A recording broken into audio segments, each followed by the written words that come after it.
welcome to another episode of the 5 Minute Money Manager. Over the years, I've heard many people express the sentiment that there was something they always wanted to do, but they never got around to it. I think those are very sad words.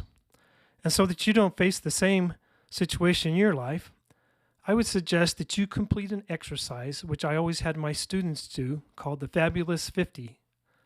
This is a list, sometimes referred to as a bucket list, of 50 things that you would like to accomplish in your life. Now it is fabulous because it is a list of things that you would like to accomplish, not necessarily a list of fabulously difficult or complex things. That is, you don't have to list 50 grand climb Mount Everest type of things, although climbing Mount Everest might be on your list. They can be simple things like reading that novel, or more complex like writing that novel. Most likely, your list will include a mix of simple and more complex items. For some people, it is surprisingly difficult to come up with 50 items. And sometimes my students who were just trying to get the assignment done would list 50 countries they wanted to visit or 50 books they wanted to read.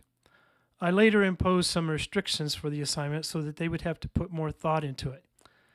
And I'm going to ask that you use the same restrictions.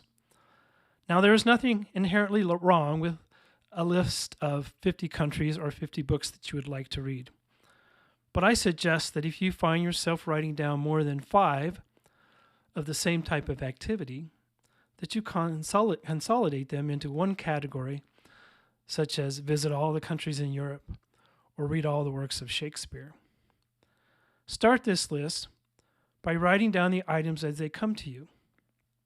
At first, don't worry about prioritizing the list. Just get 50 items categories written down.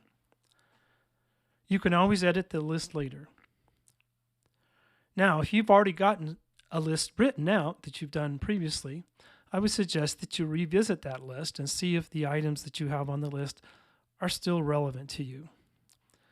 Once you have your 50 items listed, go back and identify the top 10 that you would like to accomplish.